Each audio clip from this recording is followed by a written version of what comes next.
Welcome to Drive Through Sports with Adam and Paul. Today's date is Tuesday, April the 21st, 2020. Adam Freeman here, coming at you from Atlanta, Georgia. Paul Brees, my counterpart, is in Brentwood, Tennessee tonight. I want to encourage everybody to listen to us on Spotify, Google Podcast, Apple Podcast, and iHeart, as well as check out the video of all of our episodes on Drive Through Sports with Adam and Paul, our YouTube channel. So that is all available and will be posted pending each episode. Going to start with, obviously, 48 hours. You've got the draft, the virtual draft, which is essentially going to be like everybody who plays Yahoo Sports fantasy football. Now you're going to have actual GMs and owners doing a draft just like everybody else.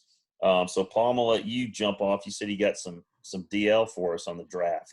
Finally, some sports, Adam. Jeez, I know. Pete. Yeah. We hit a stretch there where we were just trying to make up stuff. This concerns information that, from my inside sources here at the palatial Brentwood, Tennessee. Just some fact-finding things that I find very interesting. And you could correct me if I'm wrong. Normal number one picks, if they are a lock, do they not go ahead and try to ink them before the draft even happens? We've seen that before, correct? We've seen that before. Yeah. And if Joe Burrow is such a lock, how come the Bengals haven't mentioned anything about a contract? It's interesting. I mean, and maybe, Terry and I did our mock draft earlier today on our podcast, Life in the Cheap Seats with Adam and Terry. You can check that out as well on Apple Podcasts, Google Podcasts, and our YouTube channel, Life in the Cheap Seats with Adam and Terry. We touched on that. How is he a lock first round pick? Now, we both had him going one, but Terry had a lot of reservations about that. And the more I think about it, is he – because the number one guy, he's supposed to be the best player. I don't know that Joe Burrow is the best player in the draft. Now, he was the best player in college football last year, bar none, and just shredded defenses left and right. But let's take a look at the team he was on and the weapons he had. His junior year, he wasn't that good. Then his teammates mature. He matures, has an amazing senior year. You look at guys like Tua, who from his very first snap was awesome, okay? And for 3 years was amazing. So, you could argue that, the great ones are great from day one, Did Joe Burrow just have a really, really good year at just the right time? There's a lot of quarterbacks in this draft. Yeah. So obviously you're going way off the rails of the direction I was going. Okay. Let's go back to Tua. Let's talk about his Wonderlic score. Jeez. Everyone wants to talk about his Wonderlic score.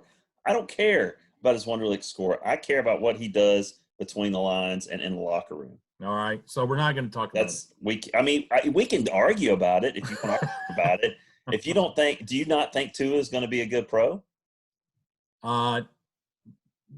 Maybe if he can stay healthy, yes, he'll be okay.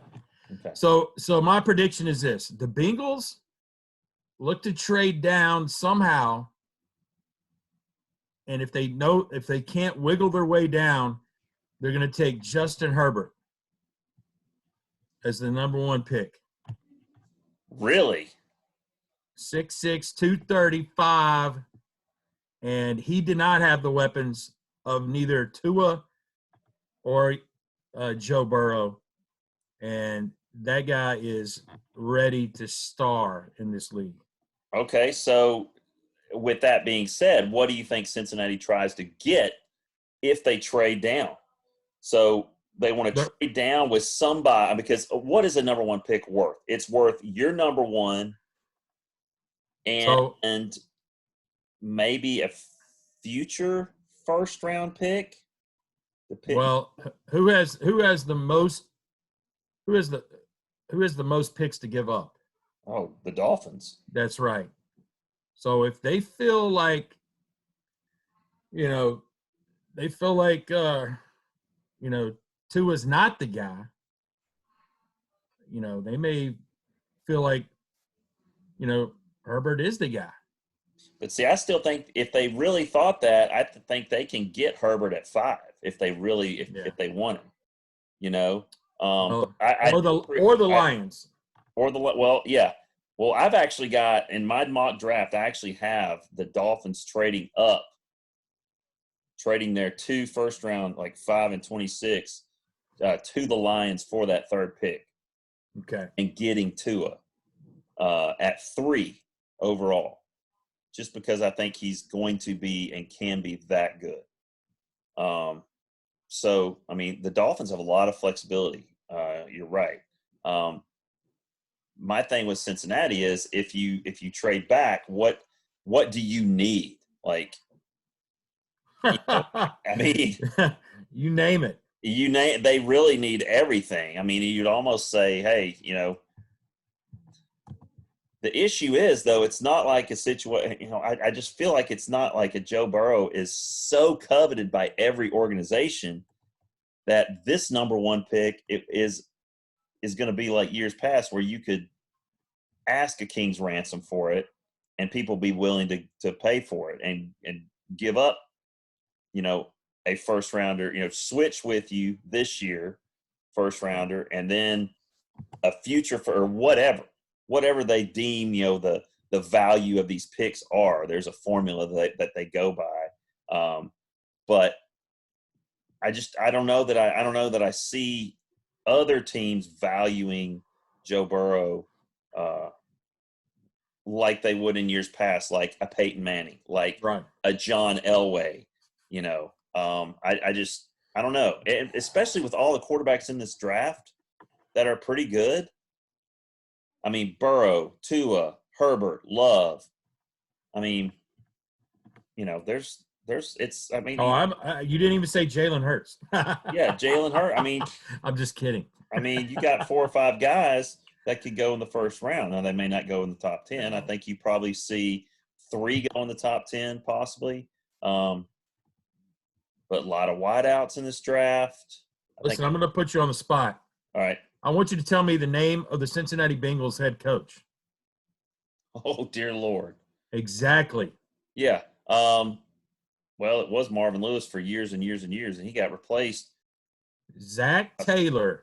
The guy from the Rams. How old is he? He's like 28. Yeah, he's like 35. He's which makes him seem like 28 for you and me. But yeah, I mean, he's a baby. So that, again, great point there. Where's and people want to blow up Cincinnati about it being just like this hole of a play. They've made playoff appearances. They've won playoff games. Now, it's been, they haven't had continued success, but they've had some decent teams. It's not like they're 5-11 every year, or 4-12, or 3-13. I mean, Andy Dalton has had some decent seasons. I mean, he's got AJ Green.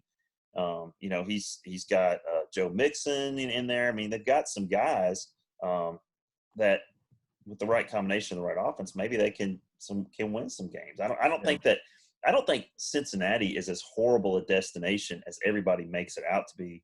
Just because they have the number 1 pick, they were like 2-14 last year or whatever it was they were. I think they're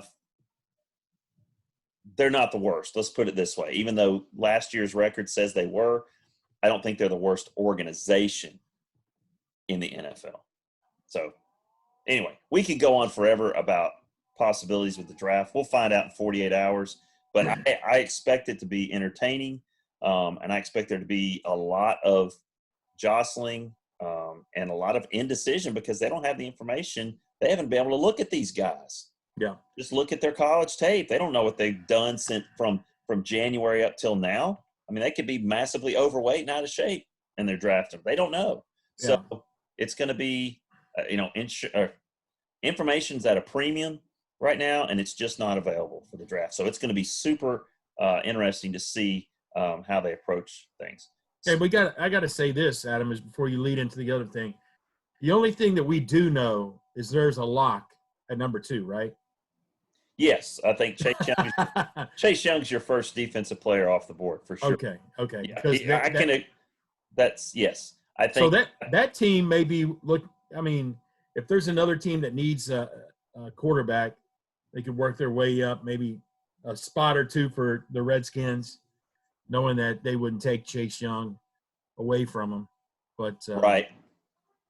I don't know. Maybe if you're the Redskins, you just stay put, and the Redskins quarterback. I'm guessing it's Haskins. Yeah, exactly. Nobody. I mean, nobody. He's terrible. I mean, but if you're the Redskins, you just need so much. I mean, their organization is maybe right there as the worst. I'd have to say right now, Redskins Giants. I mean, that division is a joke. Redskins Giants. I mean, yeah. I think that's the worst division in football, quite frankly. But 100%. All right. Anyway, all right. So that gets us to like what the story that broke today, and it was a bombshell. And Terry and I talked about it on our show. Gronk to the Buccaneers, and a 7th-round pick for a 4th-round pick this year. So who wins that? I mean, who do you think? Who wins that trade if he passes the physical? Let's say he passes the physical. He didn't injure a disc coming off the top rope at WWE SmackDown last week. That guy is the 24/7 champion right now. He is. I know. So he's gonna have to drop the title. It'll be vacated. So here's the thing. So who wins that trade if he passes the physical and goes to Tampa Bay? The fans of Tampa Bay, the city of Tampa Bay, the pocketbooks of the Tampa Bay management, the ownership. Yes. And, I think it was, him retiring, I think he saw the writing on the wall. Brady wasn't going to be there. I'm not sticking around. If Tom's not going to be there, I'm just going to hang it up. And then when Tom goes to Tampa, he's like, man, I wonder if I could go down there because I don't want to be a Patriot anymore. But, man, I think I got one more year in me. I think that's what his mindset was, and once Tom signed that contract, I think his wheels got turning. What few cogs he has left in his brain got to moving around, albeit very slowly, I'm sure. And just kind of put 2 and 2 together and said, hey, let's reunite. Now, here's the thing. Is he actually going to play? Because they've got 2 really good tight ends in O.J. Howard and Cameron Brate. Now, again, they don't have the relationship with Brady on the field that he does, but, his health has constantly been an issue, elbow, back, wrist. I mean, he's just got this litany of injuries. But I do think from a PR and a fan base, you don't think that they'll be going absolutely nuts down there in Tampa Bay over him? You're right, man. It's a huge – do it just for that. If he doesn't play – if you just have him like as a blocking tight end, he would have his own section. He'd have his own, right. He'd have his own section on the pirate ship up at Raymond James Stadium. He'd have his own section in the stadium with his fan base or whatever they'd call it. Who knows what they would call it? Gronk's gangplank or whatever. He would take over that place. It wouldn't matter what he did on the field. It really wouldn't. I don't think. So obviously the number 1 selling jersey will now be the TB12, the Tampa Bay 12, followed probably closely behind the 87.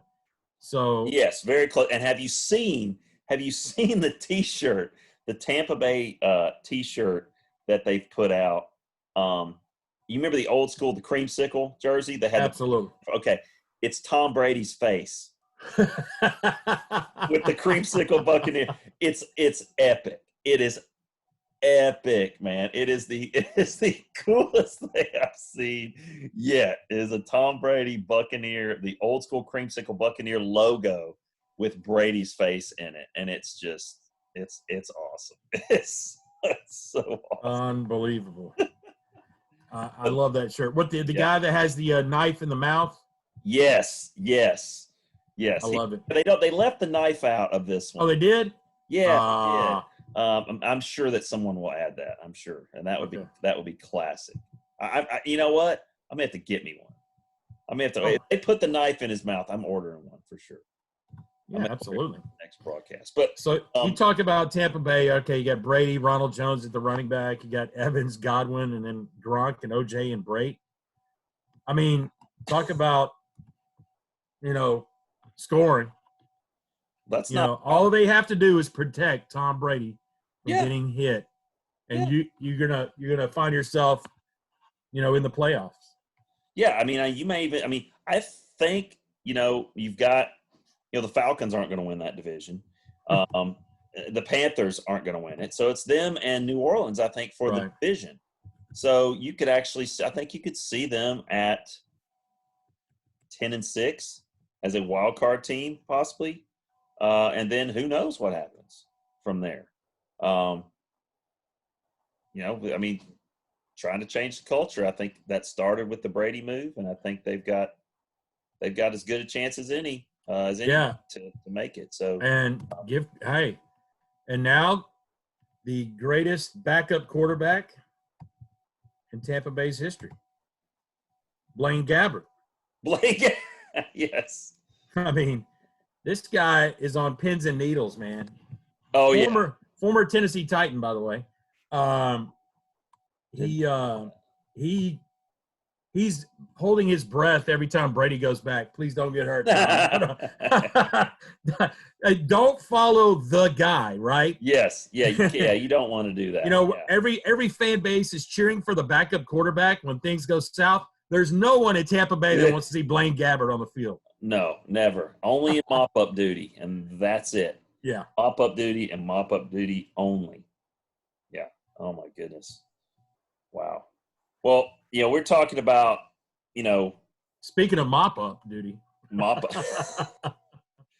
Yeah, speaking of mop-up duty, that leads us into a nice segue into our next the human interest stuff. The human interest side of the drive-through sports with Adam and Paul, and the glimpse or glimmer into how we became who we are, and that is the first jobs. Okay, now we talked a little bit about yesterday about some how we made money kind of independently, doing odd jobs and landscaping, grass cutting, stuff like that. But that wasn't like hey, fill out a job application. Here's your W-2. Here's your company paycheck type deal. So we thought that we would just kind of share a couple of those experiences with our listeners tonight. And so, Brees, I'm going to kick it to you for this one because this was your topic. So we're going to talk about first jobs, like first real job, like where you got a paycheck instead of just got paid cash under the table. I'm going to tell you a quick story about the shortest job employment I had, and then after I set that apart from my past, what my next step was in that. Growing up in Brentwood, as you there were a minute few places to eat out. Okay. Oh, not very many. Yeah. Here comes the grand poobah of restaurants. Oh, Charlie's. Okay. Somehow somebody convinces me to go and apply for a job there. Hey, sure, fine. It was literally 1.5 miles, 2 miles from your house. Absolutely. So I get there and they say, okay, you're hired. We're going to make you a bar back. I'm just the guy that, I'm the guy that's, and I'm not 21, by the by. I don't know if they thought I was 21. I don't know. Now, again, a bar back, does not serve drinks. No, he does not. But he's around the bar a lot. That's where he lives. Yeah. He lives behind the bar.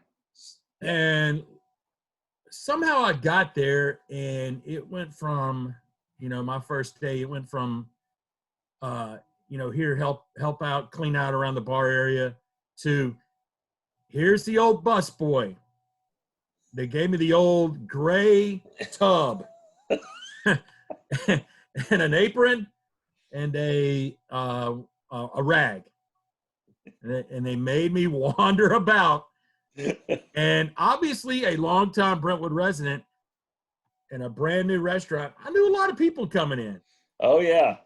And I thought to myself, wait a minute, this is not what I signed up for. So I went home and I said, that's it. Thanks for playing. I was done with my job at O'Charlie's. I was not going to be the bus boy. Wait, I don't know.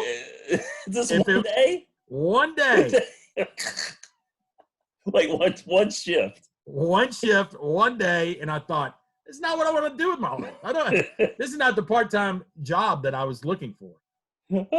It's not that these people are not essential. It's just was not for me at the time.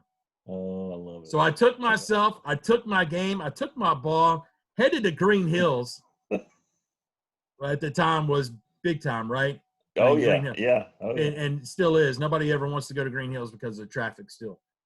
And lo and behold, I found myself at the greatest, I would call the past Walmart, the greatest shop that you could ever shop at. Service merchandise. Service merchandise.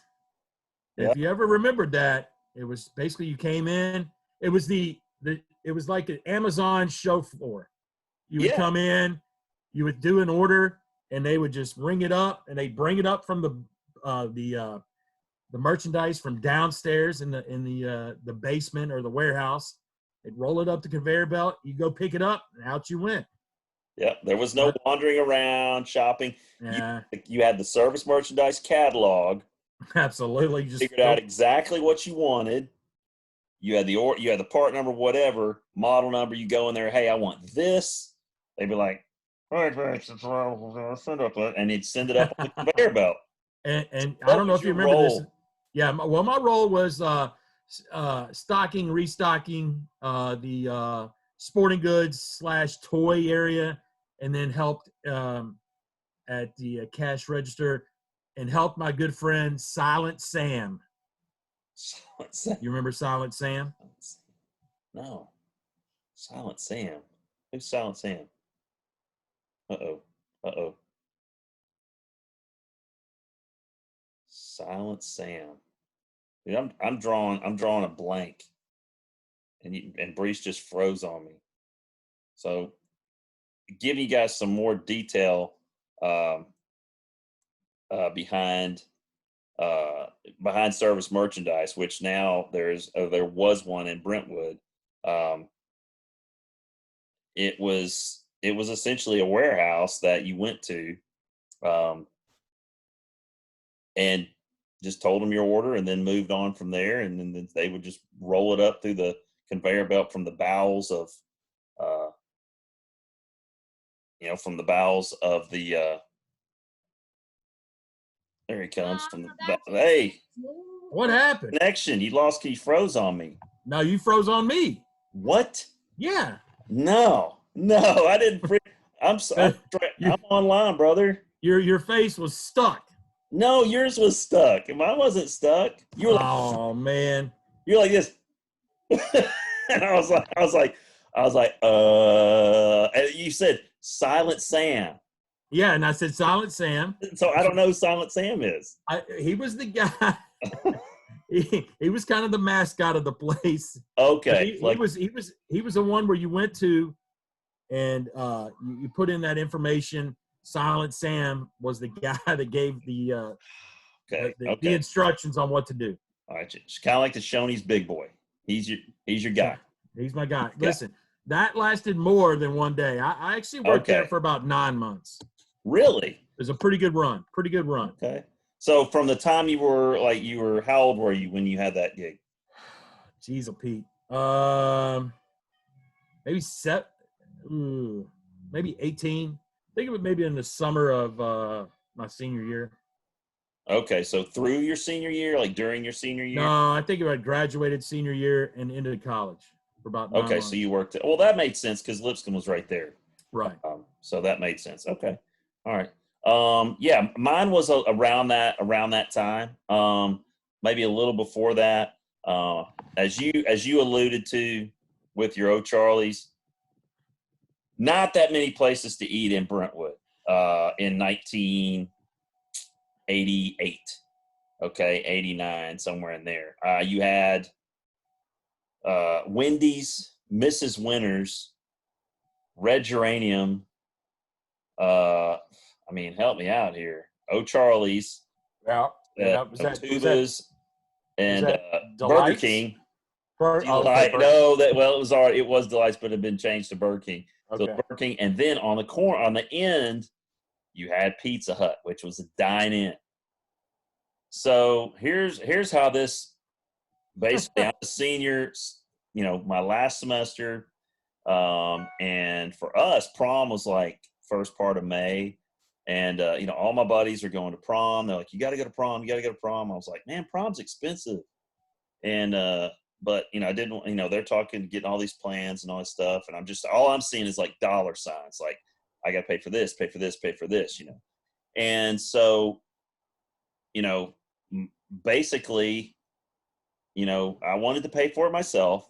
So I knew I was going to have to get a job. So like probably around 1st of March, I go in, and my buddy Evan and Jason Pareca, who's a good buddy of mine that they both worked at Pizza Hut. And so I go in, apply for the job, and I get the job.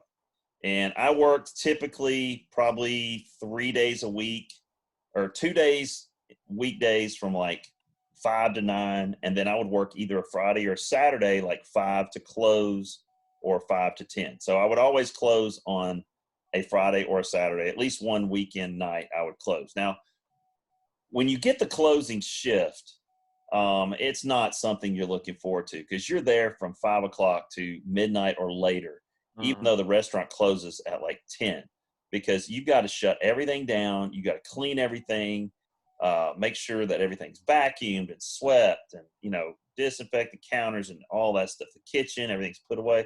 It is a pain in the neck. Now, it's more hours, but it's a pain. So one particular time I remember, I think it was probably my first or second shift. I was closing with Jason, and it's just us two. I mean, we're both seniors in high school, and we're shutting this place down. And it's late, man. It's like 1 o'clock in the morning, and it's just taking us forever. He's vacuuming the dining area, and I'm taking care of the trash. So he doesn't know what I'm doing. We're all doing separate jobs, and, I know he's vacuuming. He's just assuming that I'm doing something I'm supposed to be doing, which I was. I'm collecting the trash, and I got to take it out to the dumpster. Well, the dumpster is out the back door, and there's a little concrete slab, and there's a big dumpster out there, and you just, takes a couple trips, and you go out there, and dump the stuff, and then come back in.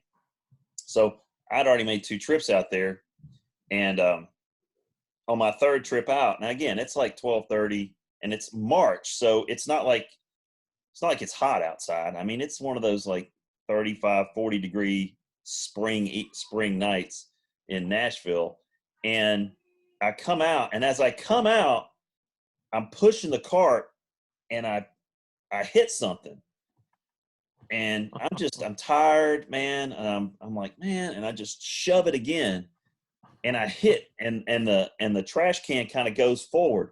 Well, what I hit was the cinder block that was holding the door open, and the door, boom, and I can't get to it, and the front door is locked, and now the back door is locked, and I'm locked out of the restaurant. Now, the only person in there is Jason. And again, as I said, he is vacuuming. Now, he's vacuuming, and this is back in the day when everybody had, Walkman or whatever. When he vacuumed, he liked to listen to music. Yeah. So he has got his headphones on, and he's like, And if you recall, that Pizza Hut, it had windows like Right. all the way around. So he's in there vacuuming. I'm locked out, and I'm cold, and I'm banging on the door. And then I'm like, wait a minute, he'll see me if I go around to the window. So I'm like banging on the windows, and then he doesn't see me, and I'm like, dadgummit, well maybe I'll check the front door, see if it's open. So I go around the front door. I start jostling the front door. Well, as you can imagine, Brentwood back in the day, you know, since there weren't that many businesses around, the police really didn't have too many places to patrol other than Brentwood Place Shopping Center. So there was always cops at Brentwood Place. So here I am trying to jostle this door, check this door, and then I'm just pounding on the glass, and all of a sudden, Mickey B. Wood pulls up, whoop, whoop, and then like does the lights, and Nice. I turn around. Of course, luckily I have my Pizza Hut garb on. I got the apron and everything still on. Right. He comes out with his big flashlight. He's like, is there a problem? I was like, yeah. I was like, I was going through and I was closing and I was taking the trash out and I got locked out and I can't get my partner's attention. And so he walks around with this big light and he's like shining Jason's face in the dining room, and he's still vacuuming and stuff, and you see him, he's getting all irritated. He's like, what in the world? And he looks over there, and he gets and he kind of pulls the light away, and I'm like, can I come in? So he goes out there and he lets me in. But Pizza Hut, that lasted as soon as prom was done. And I'd paid for the rented tux, and I'd paid for the tickets, and I'd paid for the pictures, and all the other stuff, the dinners and all that stuff. Once I had done that, and I got my X amount of dollars, I was out. I was like, oh, Charlie's with you. I was like, I'm done with this place, because a lot of funny stuff went on there. Some stuff that will make you never want to eat at Pizza Hut again. But I tell you what, we ate. We had every single shift. If you worked a minimum of 5 hours, you get like a personal pan pizza and you could make it yourself if you wanted to, just throw it in the oven. And a lot of times we would do that. We would just make pizzas and like throw them in the oven, and they come out the other side, and we go throw them in the break room. People come by and eat them and stuff. There are a lot of. If you can imagine this, me, Evan, and Jason all working at Pizza Hut together. We were like the three amigos, and then for us to all be working at the same place, we were going to have fun no matter where we were. But so that was the first actual paycheck I ever got was from the Pizza Hut Corporation of America. So first real job, going in, doing the interview process and everything. And it did last more than one shift. Congratulations. But once it served its purpose, man, I was done. Yeah. I was done with that 17-year-old version of myself was done with corporate America for at least for a short period of time. Well, as we wrap up tonight's episode, Paul, it'll be interesting to see how some of the things we talked about, see if they play out on draft night. And we'll be talking about some more of that tomorrow evening. And encourage everybody to get online and get that Tom Brady retro T-shirt. It's creamsicle orange with a darker creamsicle picture of Tom Brady as the Buccaneer. And maybe you could use that as our YouTube picture tonight for this episode. Yes, I'm gonna definitely get that up there. Take a look at that. It's worth it. It's a good $25 investment. And you can, once this quarantine is lifted, you can wear it to Walmart. I'm sure you get lots of. This is the same thing as when Michael Jordan left and went to the Washington Wizards. Let's just hope it's a better result. We hope it is, and I think it will be. All right, man. Well, that does it tonight for Drive Through Sports with Adam and Paul. For Paul Brees, I'm Adam Freeman.